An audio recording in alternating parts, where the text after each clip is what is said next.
आज 12 मार्च का दिन बहुत ही ऐतिहासिक है।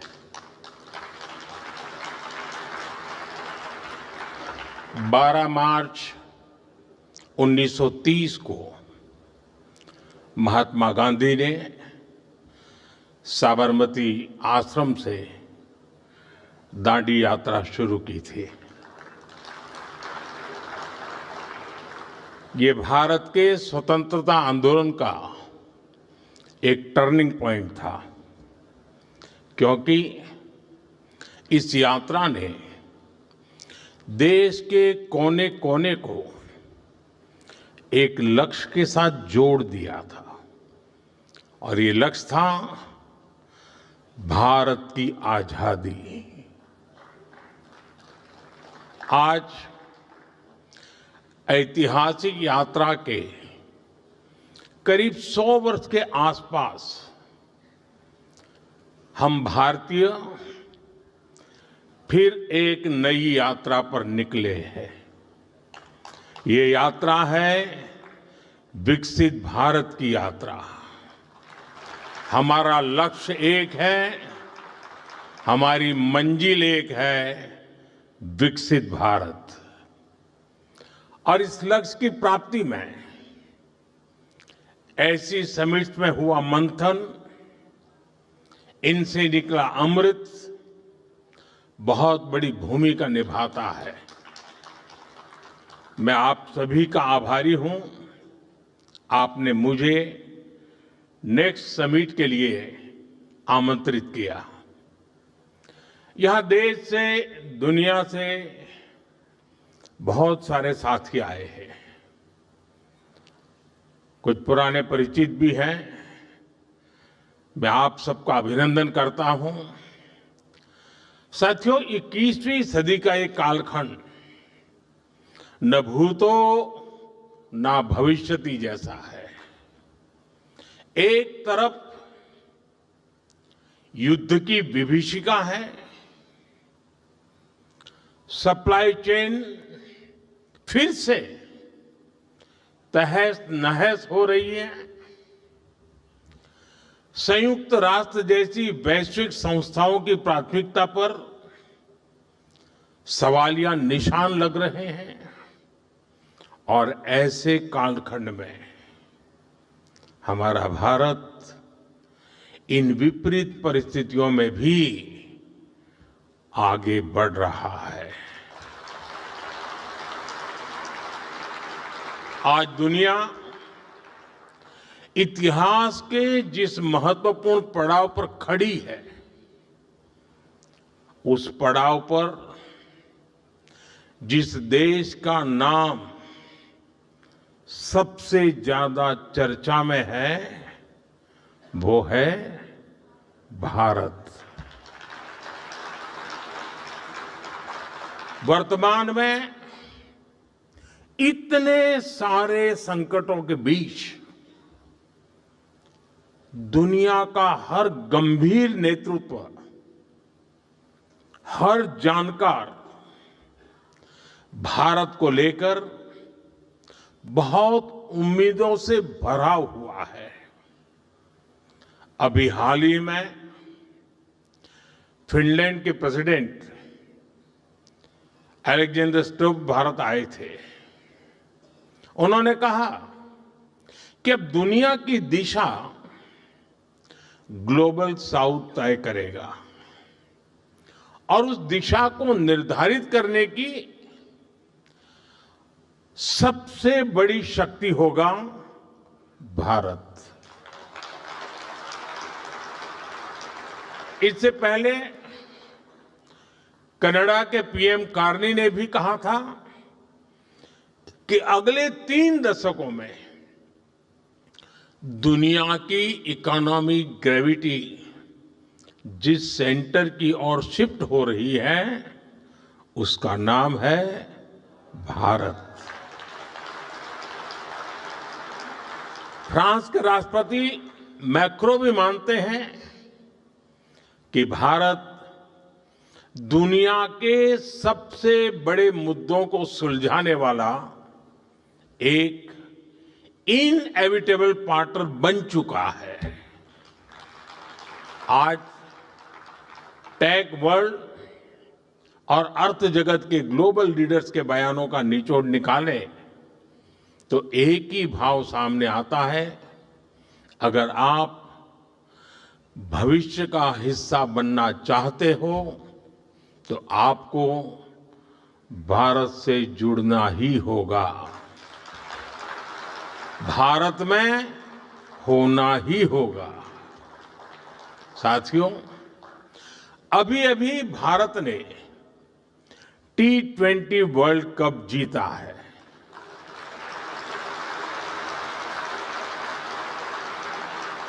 हर कोई खुश है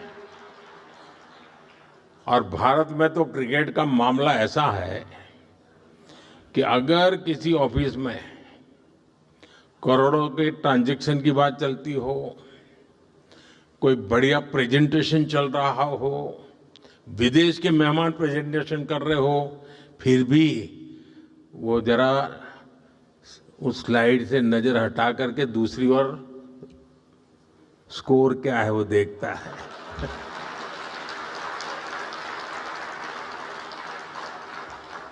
और कोई ना कोई तो पूछ ही लेता है, भाई स्कोर क्या है, जरा ठीक से ऐसी स्थिति।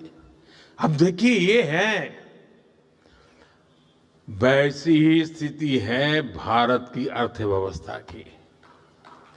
आज हर कोई इकोनॉमी की रनिंग कमेंट्री चाहता है।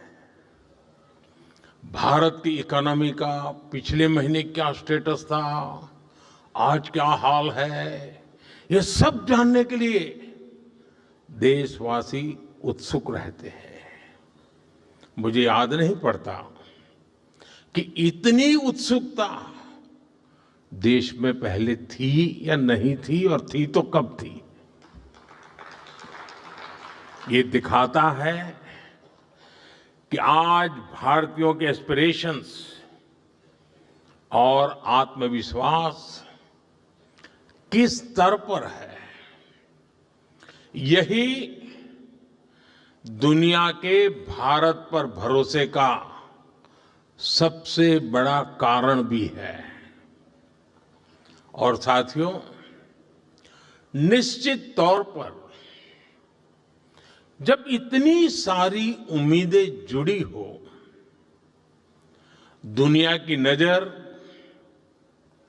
हमारे देश पर हो,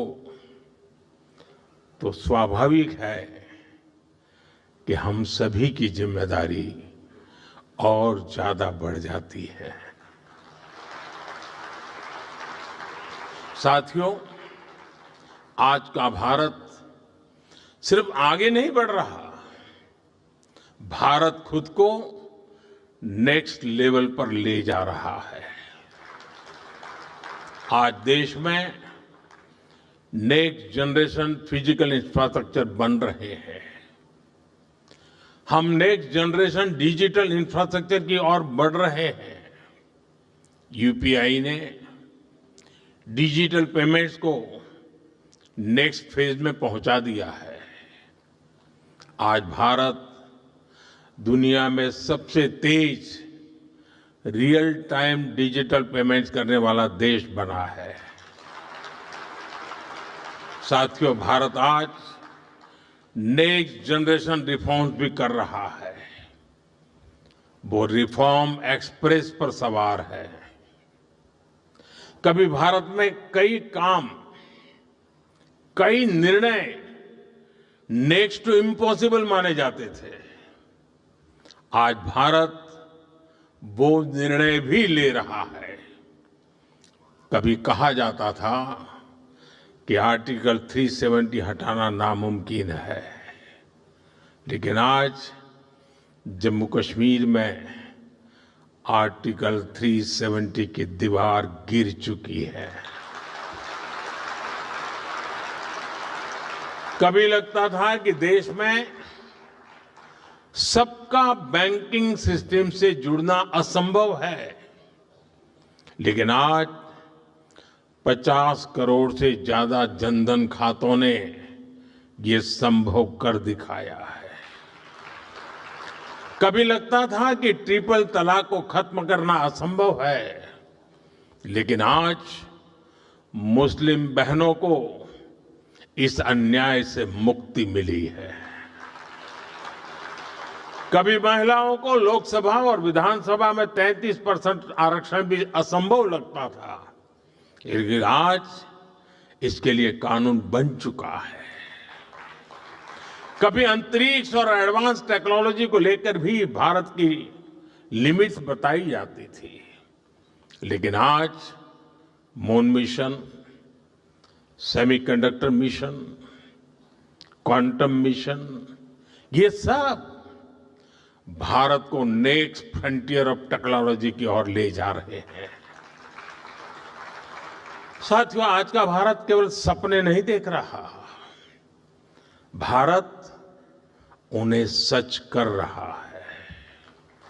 इसलिए आज दुनिया कह रही है, India is not just progressing, India is moving to the next. साथियों, देश के विकास का एक बहुत बड़ा आधार होता है कि हम चुनौतियों से कैसे मुकाबला कर रहे हैं। हम सभी जानते हैं कि वैश्विक परिस्थितियां अचानक बदलती हैं। बीते वर्षों में हमने पहले कोरोना की आपदा देखी, फिर रूस यूक्रेन का संकट देखा, और अब हम हमारे बहुत ही पास में एक और बड़ा युद्ध चल रहा है। इस युद्ध ने पूरे विश्व को बहुत बड़े ऊर्जा संकट में धकेल दिया है। साथियों, ऐसी विकट परिस्थितियों में बहुत अहम है कि एक देश के तौर पर हम इसका मुकाबला कैसे करते हैं। संकट काल एक प्रकार से पूरे राष्ट्र की परीक्षा होती है। शांति के साथ, धैर्य के साथ हमें परिस्थितियों से निपटना होता है। जन विश्वास बढ़ाकर जनता को जागरूक करते हुए हमें चलना होता है, और इसमें हर किसी की भूमिका होती है। हर राजनीतिक दल की, मीडिया की, सामाजिक संस्थाओं की, इंडस्ट्री की, युवाओं की, गांव की, शहर की, हर किसी की भूमिका बहुत अहम होती है। और हमने कोरोना काल में देखा है, जब सब मिलकर चलते हैं तो संकट से मुकाबले के लिए देश का सामर्थ्य कई गुना बढ़ जाता है। आज देश के सामने एक और चुनौती है, और इसलिए हमें मिलकर प्रयास करने होंगे, राष्ट्रहित को सर्वोपरि रखते हुए अपने कर्तव्य निभाने होंगे। साथियों, आजकल बहुत चर्चा एलपीजी को लेकर हो रही है। कुछ लोग हैं जो पैनिक क्रिएट करने का प्रयास कर रहे हैं, अपना एजेंडा चलाना चाहते हैं। मैं इस समय उन पर राजनीतिक टिप्पणी नहीं करना चाहता, लेकिन इतना जरूर कहूंगा कि ऐसा करके वो जनता के समक्ष खुद को एक्सपोज हो ही रहे हैं, पूरे देश का भी बड़ा नुकसान कर रहे हैं। साथियों, आज युद्ध से जो ये वैश्विक संकट आया है, उसके प्रभाव से कोई देश अछूता नहीं है। कम अधिक मात्रा में हर कोई इस संकट के शिकार है। भारत भी इस संकट से निपटने के लिए कोई कसर बाकी नहीं छोड़ रही है और हम अलग अलग स्तरों पर प्रयास कर रहे हैं। बीते दिनों दुनिया के कई देशों के शीर्ष नेताओं से मेरी इसको लेकर बातचीत हुई है। सप्लाई चेन में जो बाधाएं आई हैं उससे हम कैसे पार पाए, इसके लिए भी निरंतर प्रयास चल रहे हैं। साथियों, भारत के तेज विकास के लिए अलग अलग एनर्जी सोर्सेज को बढ़ावा देना निरंतर जरूरी रहा है और इसको मजबूत करने के लिए हमने 2 स्तरों पर एक साथ काम किया है। पहला, देश में एनर्जी एक्सेस बढ़े, हमने इंफ्रास्ट्रक्चर तैयार किया और दूसरा, एनर्जी के लिए हमें सिर्फ विदेशों पर निर्भर ना रहना पड़े, इसके लिए एनर्जी सेक्टर में आत्मनिर्भरता पर बल दिया। अब मैं आपको गैस सेक्टर के ही कुछ आंकड़े देता हूं। साल 2014 तक देश में सिर्फ 14 करोड़ एलपीजी कनेक्शन थे, यानी देश के करीब करीब आधे परिवारों के पास ही एलपीजी कनेक्शन था। आज 2 गुने से भी अधिक, यानी करीब 33 करोड़ घरेलू एलपीजी कनेक्शन है।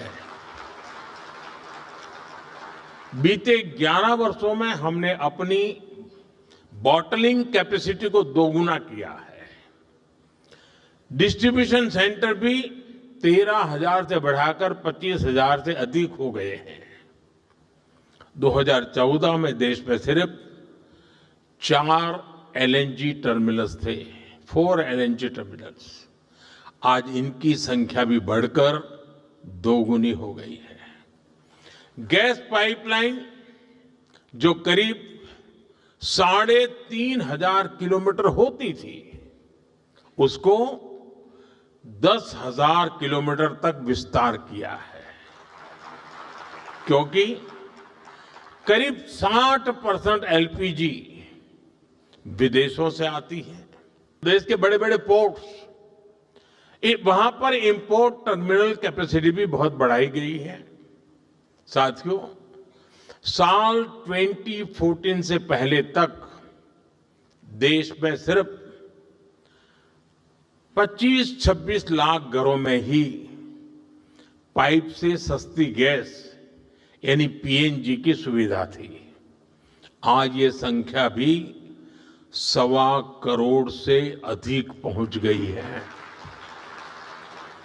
2014 में देश में सीएनजी पर चलने वाली गाड़ियां भी 10 लाख से ज्यादा नहीं थी।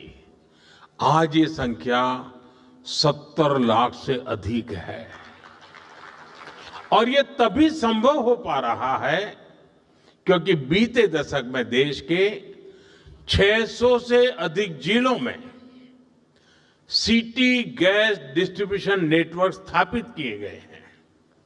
साथियों, इस वैश्विक संकट ने एक बार फिर दिखाया है कि किसी भी देश का आत्मनिर्भर होना इतना अधिक जरूरी क्यों है। इसलिए ही बीते वर्षों में हमने भारत को एनर्जी सेक्टर में आत्मनिर्भर बनाने के लिए होलिस्टिक तरीके से काम किया है। साथियों, पेट्रोलियम पर निर्भरता को कम करने के लिए हमने इथेनॉल पर, बायोफ्यूल पर बल दिया। 2014 से पहले देश में सिर्फ 1-1.5% इथेनॉल ब्लेंडिंग कैपेसिटी थी। आज हम पेट्रोल में 20% इथेनॉल ब्लेंडिंग के करीब पहुंच रहे हैं। अगर ये काम न किया होता तो हमें बीते 11 वर्षों में करीब 18 करोड़ बैरल अतिरिक्त तेल विदेशों से खरीदना पड़ता। आज की स्थिति देखें तो इथेनॉल के कारण हमें प्रतिवर्ष करीब 4.5 करोड़ बैरल कम ऑयल इंपोर्ट करना पड़ रहा है। यानी करीब 1.5 लाख करोड़ रुपए की बचत तो देश को सिर्फ इसी से हुई है। साथियों, भारत में पेट्रोलियम का बहुत बड़ा कंज्यूमर हमारी रेलवे भी है। हमारे देश में रेलवे लाइनों के इलेक्ट्रिफिकेशन का काम 60 साल पहले शुरू हुआ था। बावजूद इसके 2014 तक 2014 तक सिर्फ 20% रेलवे रूट का इलेक्ट्रिफिकेशन ही हो पाया था। बाकी रेलवे रूट्स पर हजारों डीजल इंजन चला करते थे। आज भारत में ब्रॉडगेज नेटवर्क का करीब करीब 100% बिजलीकरण हो चुका है। इससे साल 2024-25 में ही भारतीय रेलवे ने करीब 180 करोड़ लीटर डीजल की बचत की है। अगर इलेक्ट्रिफिकेशन न हुआ होता तो हर वर्ष इतना डीजल बनाने के लिए एक्स्ट्रा क्रूड ऑयल इंपोर्ट करना पड़ता। ऐसे ही हमने मेट्रो का नेटवर्क बढ़ाया, इलेक्ट्रिक मोबिलिटी पर फोकस किया। एक और बहुत बड़ा काम हमने रिन्यूएबल एनर्जी को लेकर किया है। आज हमारी total install power generation capacity का आधा हिस्सा रिन्यूएबल सोर्स से आता है। हमारी कुल रिन्यूएबल क्षमता आज 250 गीगावाट के ऐतिहासिक आंकड़े को पार कर गई है। आप सोचिए, साल 2014 में भारत की सोलर पावर कैपेसिटी सिर्फ 2 गीगावाट थी। आज ये करीब 40 गुना बढ़कर 130 गीगावाट हो चुकी है। घरेलू उपयोग में गैस के अलावा बिजली अधिक से अधिक काम आए, इसके लिए पीएम सूर्यघर मुफ्त बिजली योजना लागू की गई है। अभी तक इस स्कीम के तहत करीब 30 लाख परिवारों ने रूफटॉप सोलर लगाए हैं। साथियों, इसके अलावा हमने गोवर्धन स्कीम पर भी काम किया। इसके तहत कॉम्प्रेस्ड बायोगैस बनाने पर काम किया गया। अभी तक देश में 100 से अधिक प्लांट चालू हो चुके हैं और 600 से ज्यादा पर काम चल रहा है। साथियों, पेट्रोल डीजल के क्षेत्र में हमने कैपेसिटी बिल्डिंग की दिशा में भी व्यापक प्रयास किया है। 2014 से पहले भारत के पास स्ट्रेटेजिक पेट्रोलियम रिजर्व यानी संकट के समय कच्चा तेल स्टोर करने की कैपेसिटी ना के बराबर थी।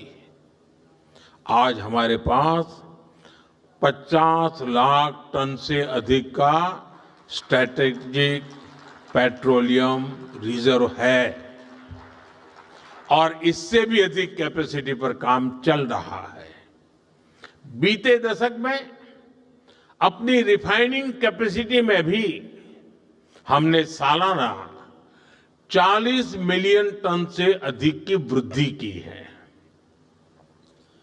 तभी भारत आज दुनिया के सबसे बड़े रिफाइनिंग हब्स में से एक बन चुका है।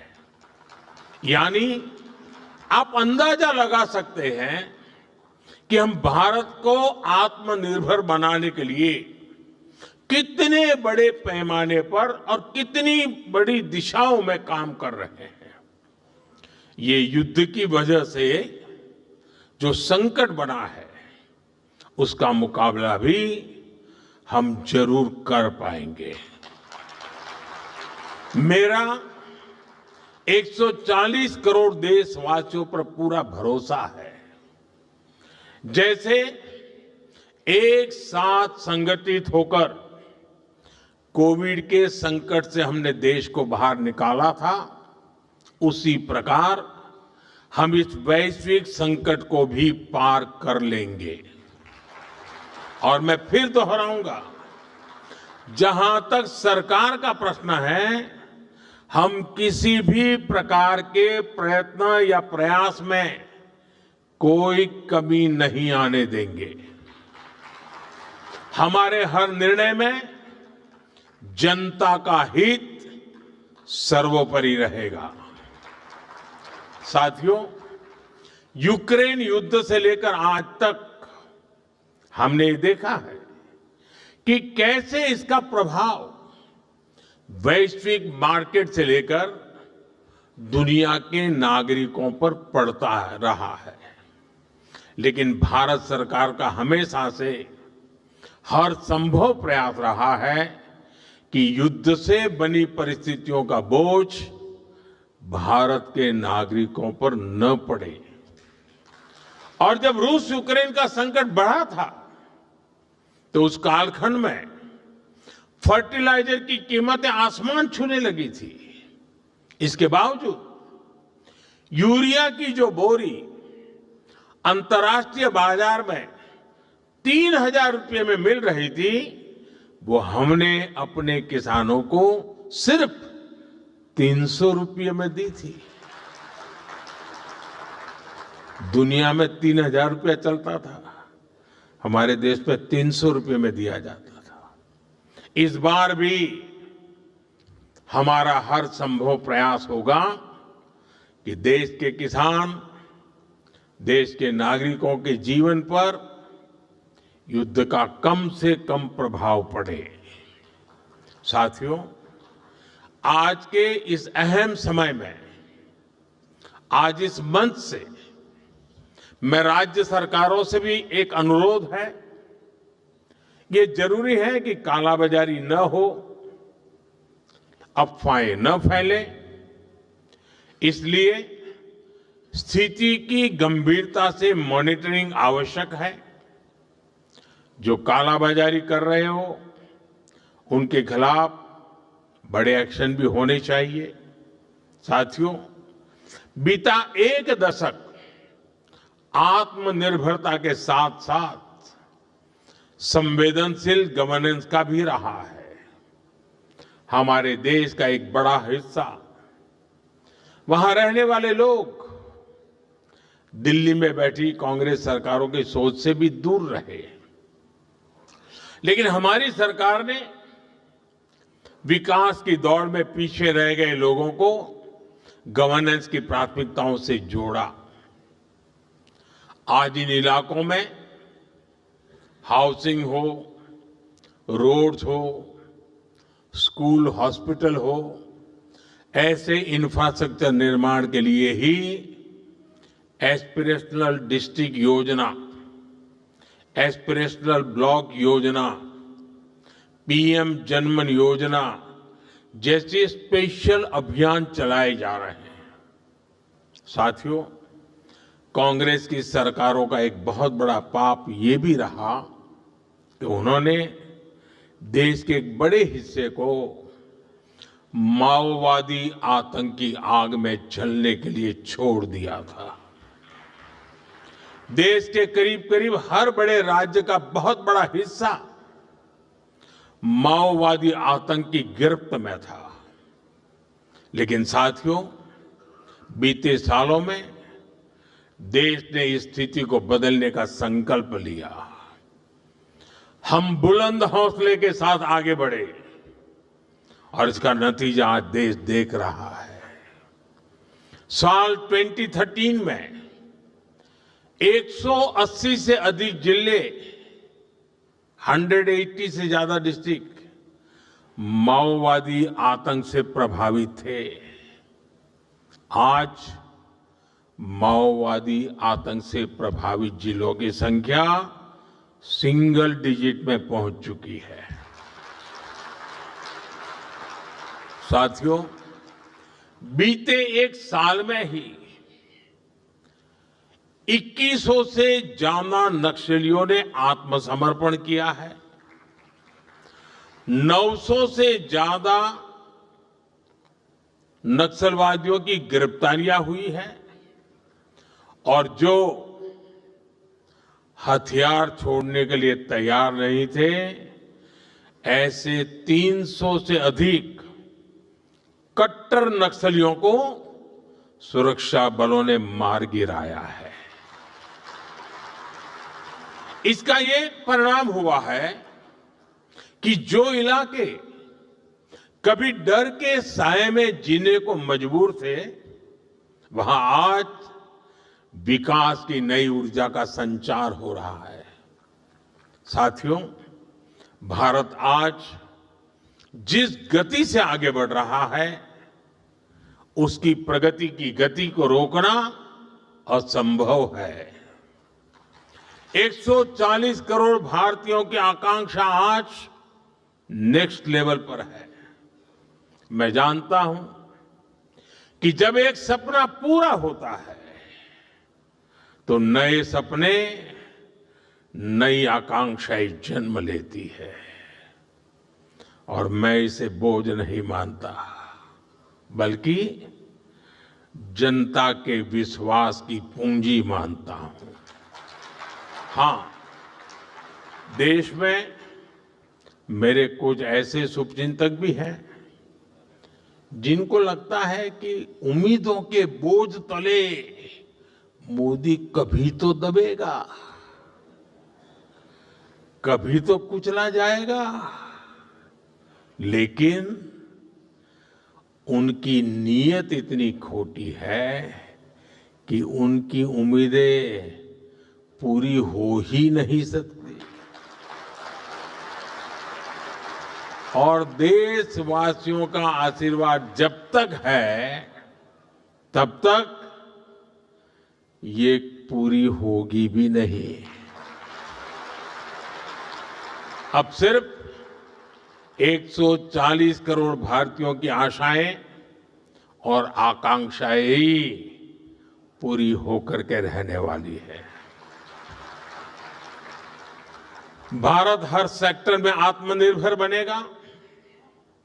भारत हर हाल में विकसित बनेगा। इसी भावना के साथ मैं अपनी बात को विराम देता हूं। आप सभी का फिर से बहुत बहुत आभार। धन्यवाद।